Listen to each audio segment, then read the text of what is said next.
This is a Vault Studios production.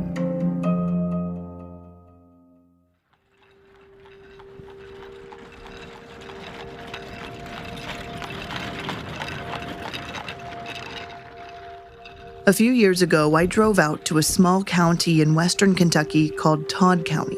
It's home to the oldest Amish settlement in the state. Yeah, it's mostly carpenters, farmers. They've been there for years, ever since I can remember. Growing up, I knew Todd County had a high Amish population and Mennonite population, so everyone in the community is familiar with them. And what do you see, that other communities might not see? Horse and buggies, you have to be careful when you're driving. It's slower pace. There's a lot of manners, a lot of chivalry, yes, thank you, please. Everyone's smiling quite often. According to the county's website, the Amish population in this part of Kentucky is a New Order Amish community that dresses plainly, uses a horse and buggy, and speaks Pennsylvania Dutch. But it's a little bit more liberal when it comes to technology. That explains the tractors and other modern machinery I saw out in the fields.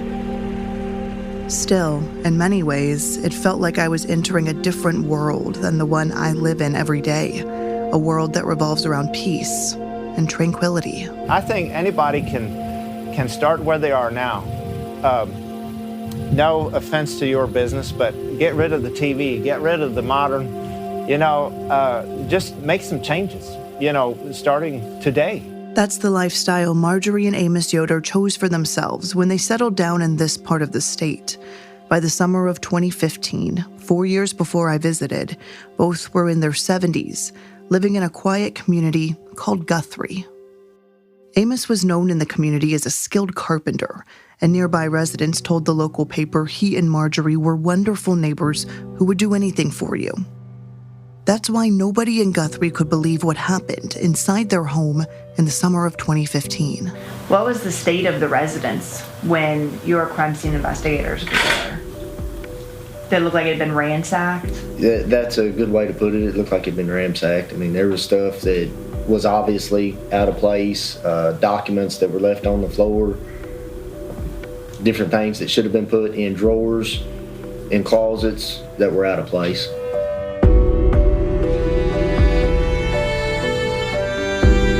My name is Shay McAlister. And I'm Madison Wade. We're both journalists, and for years we've been covering unsolved cases on TV, talking to investigators and families of victims, all pushing for answers. Cases we haven't forgotten and still want to see solved. This is Beyond Bardstown, Unsolved. Shay, we're going to be looking back at a case you covered a few years ago in Western Kentucky. And I can tell you I've never covered a case quite like this in my career. Start by telling us about the victims in this case. Madison, today we're talking about the murder of Amos Yoder and the attack on his wife, Marjorie. The couple was in their late 70s when this happened, and it happened 7 years ago. So what really sets this case apart is their community. They were Mennonites, and they were living in the oldest Amish settlement in Kentucky. That's really interesting. You just don't hear a lot of stories involving violence against the Amish or Mennonite communities. What was it like traveling out to this area to cover this case? So to get there, we drove about 3 hours west of Louisville, that's where I live and work, to a much more rural part of Kentucky. We took interstates for most of the drive until the end, when it turned into smaller highways and then even back roads to get to the area where this crime happened. And as soon as we started rolling into Amish country, we knew that we were getting there. It was all farmland. There was some churches, there was one general store, and then we drove by what looked like a historic schoolhouse, and there was actually kids running around playing outside. The girls were wearing long dresses with little white bonnets, and then the boys were wearing long-sleeve shirts with black pants and black suspenders. And we slowed down a little bit just to look at them. As soon as we did, the teacher rang the school bell, and all of the kids filed back into the building really quickly. Further down the road, we came across the general store, and they had a lot of seeds and spices and grain. And after spending some time just in the store talking to the owner, he agreed to talk to us and tell us a little bit about life in this community. The Mennonites and Amish, which there's about 500 families in the Tri-County area here. We do work together a lot. We're not a cult. We're still individuals very much. We still make each individual family has got its liberties and freedoms. So he respectfully told us his family doesn't watch the news. Actually, they don't even own a TV or a radio. He said this is a really important part of life there. And so everything, the television and the modern entertainment and news, brings to you is all loaded with that strife, and resistance and not conducive to a peaceful and so that's our order, the way we understand it from the Bible, is to live a quiet, peaceful life. And that's what we're trying to maintain. This had to be an interesting experience for you as a journalist, learning about this community that tends to be pretty isolated. Well, it was so interesting to be down there and actually talking to them about it because, on any other story, if you go to a normal small town and you find out that a business owner was targeted for being a business owner and he was killed, you ask another business owner if they're afraid, they would likely say yes. In this particular community, when I asked another business owner, the owner of the general store, if he was worried about this, if this made him nervous that he could be next, he said no. He said that fear really doesn't exist in their lifestyle. Everything they do is to reach a level of peace every single day, and that they know if they live a good, honest lifestyle that, they will get their ultimate gift in life, which to them is going to heaven. So he was just incredibly calm and sincerely unafraid, which is definitely different than what we're used to hearing. I can only imagine how rolling into this Amish community with cameras and a news van might be perceived. Was that business owner at all hesitant to talk to you? So we had anticipated some of that hesitancy. We had an idea that people might not be incredibly eager for us to be there. So when we saw the general store, we actually went in and spent some time in the store just looking at the different items that were for sale. We talked to some of the women working in the store. And after we'd been there for about half an hour, we told them who we were and what we were doing and told them that we'd be really interested in talking to them to learn more about the community. And at first they were like, okay, sure, we'll talk to you. But of course we can't be on camera. It just goes against our lifestyle. And we completely agreed with that and had a conversation that was about 30 minutes. So at that point we'd been there for about an hour. And then I asked him again, would you be comfortable with us recording just your voice, not your body at all, just so people could hear this, from your words. And after spending about an hour with him, he did agree to that. So it definitely took some time of just being there and learning from them and gaining their trust in a way before they really opened up and started telling us about what life was like in this particular Amish community. Well, family that's the centerpiece. If we should ever lose the family center, we would pretty much it would be a lost cause. And so community comes next. Family is certainly. It's the reason people look at my business and say, if this would be out on 68, if this would be in Bowling Green, you could make millions, And I say, well, I'm here because of the family. I'm here primarily for the lifestyle, and I'm okay having the public come in and do business, but I don't want to move my family to the public and live in the out there. So Amos and Marjorie, the victims in this case, were part of this community? Yeah, that's right. So the couple was in their 70s. Amos was not originally from this area, but it's where they started their family. Amos was a couple of years older than his wife, Marjorie, and together they had 6 children, 43 grandchildren, and at the time of the crime, 29 great-grandchildren.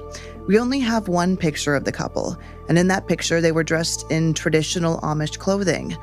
Amos was wearing a white long-sleeve shirt with black suspenders, and he has kind of a long white beard. And then Marjorie was right next to him. She also had white hair. It was tucked back into a bonnet. She was wearing glasses, no makeup, and she had a dark blue dress on. In this picture, the couple's smiling. And really, that's all we know about them. Like I said, in this tight-knit community, they aren't really eager to talk to people from the outside world. And that includes police.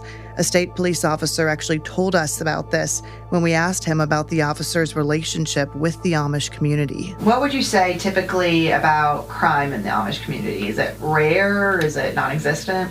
To be honest with you, I don't know, and we don't know because they keep to themselves. If there's crime within the community, it's something that they keep inside. They very rarely call for us. So they deal with everything within themselves? If possible, yes. But then something so horrifying happened. A family from this community had no choice but to call police for help after finding Amos and Marjorie bound and beaten in their bedroom.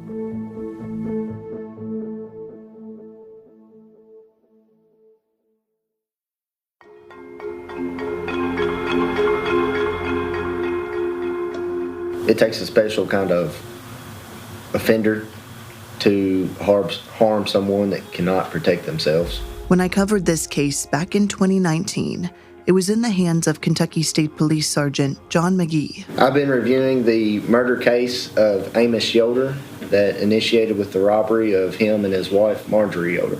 By the time I spoke with Sergeant McGee, 4 years had passed since the attack, and no arrests had been made. I wasn't briefed on the case until within the last few months, so we're trying to play catch up, so to speak, and review all the evidence and see what's been examined and what still needs to be done with the case. Do you think at the beginning there was hope that this would be a quick case to solve, or do you think it's been difficult since the start? I believe that it's been difficult from the start because of the information that was originally received. The investigators in probably did not have much to go on as far as a description or whether or not it was a random home invasion and robbery. But McGee says his team has come a long way. And when I asked how close they might be to solving this case, his answer surprised me. I believe that I know who done it. I believe that I know who the perpetrators were that was there that morning. More than one person? Yes, ma'am. Absolutely, no doubt in my mind.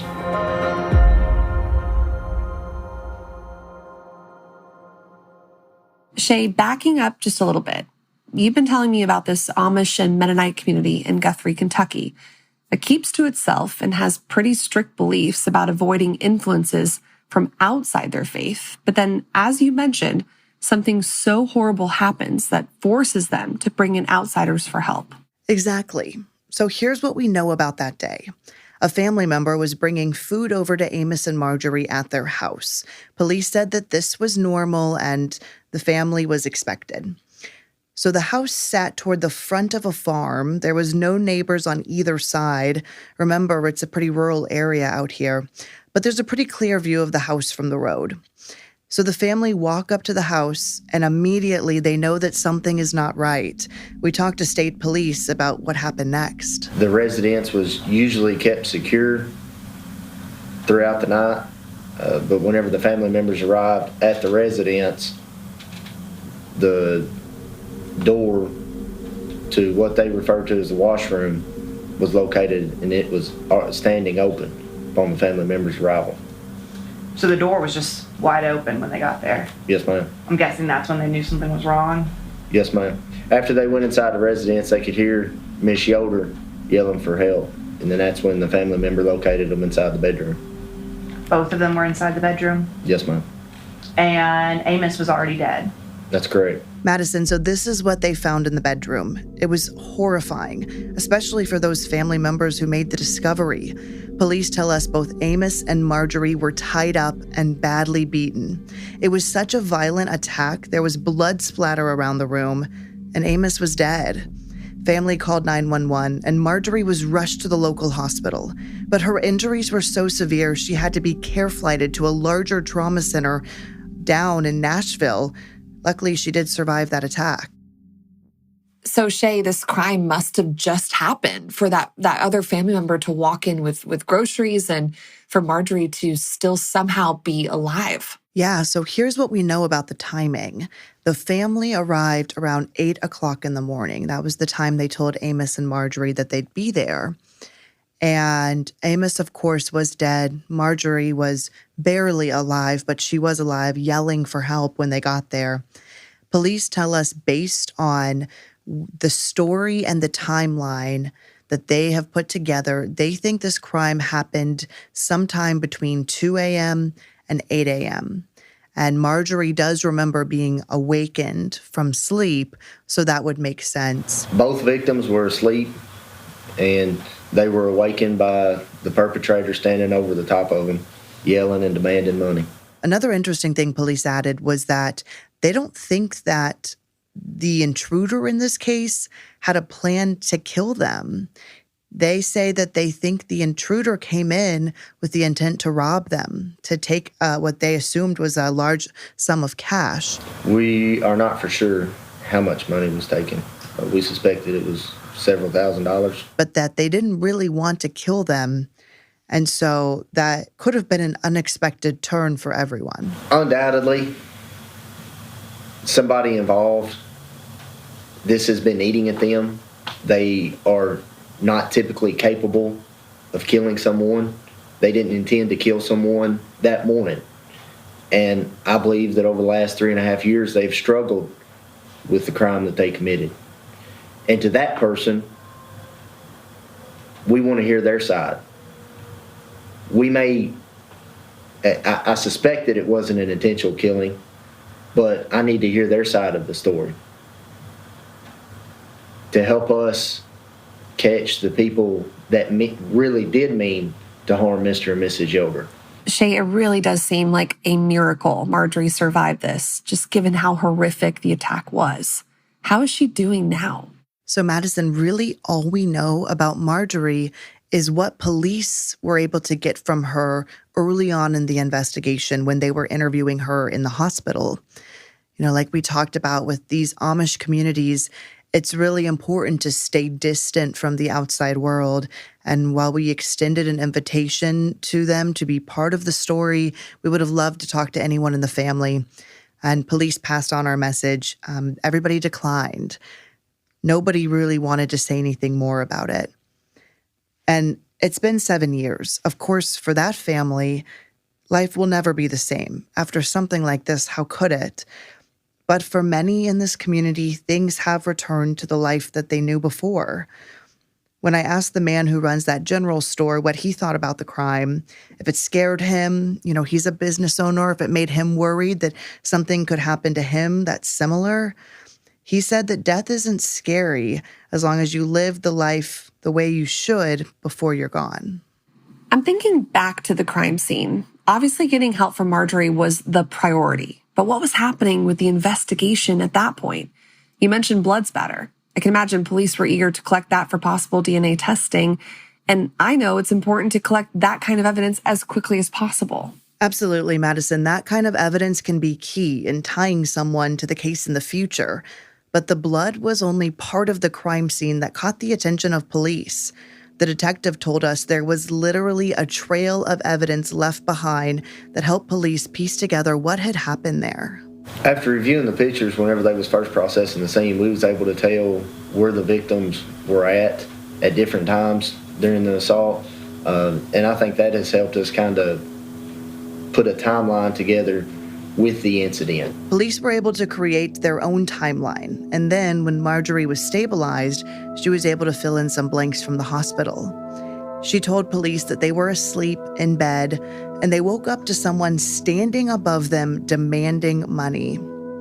Marjorie said that person was yelling at them, and police think that they broke in through the front door, tried to find the money, and couldn't, which is why the house was ransacked. Then police say they went to the bedroom and asked the couple to give it to them. Despite Marjorie seeing the suspect, she wasn't ever able to tell police what the person looked like. She said she didn't think it was someone that they knew. She said she didn't recognize the person or the voice, but they was dressed in black.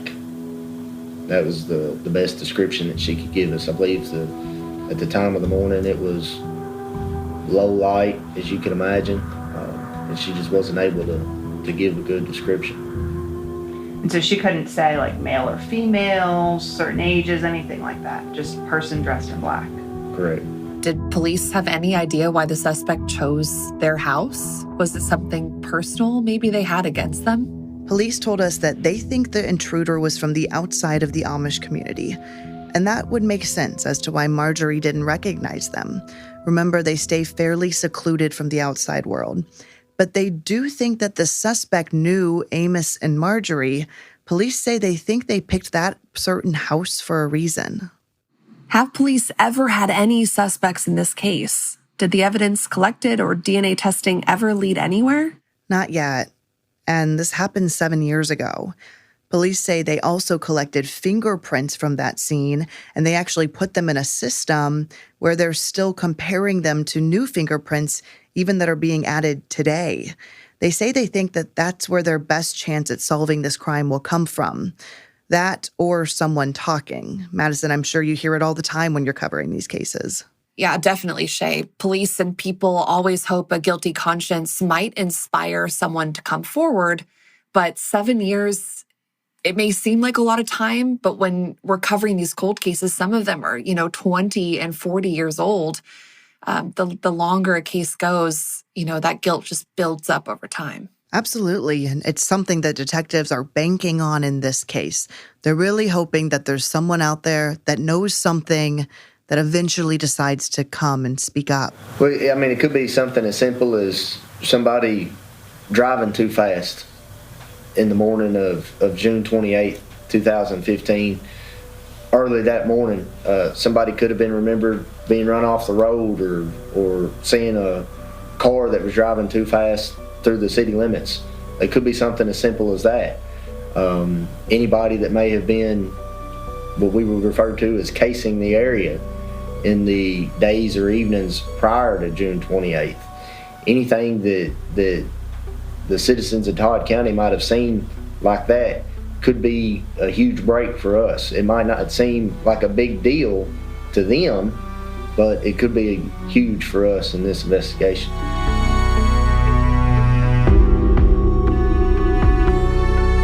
Beyond Bardstown Unsolved is a production of Vault Studios in partnership with King 5 in Seattle, WHAS 11 in Louisville, and ABC10 in Sacramento. Make sure you don't miss any future episodes by following or subscribing to the show wherever you're listening right now. And to talk about these cases with other listeners, be sure to join our Facebook group, Unsolved Insiders. Beyond Bardstown Unsolved is hosted by me, Shay McAlister, and King 5 anchor and reporter Madison Wade. Our producer is Reed Redman, and our executive producers are Will Johnson and Brian Weiss. Thanks also to investigative journalist Andrea Ash. Audio mixing is done by Richard Humphreys at Tacoma Media in Silver Spring, Maryland.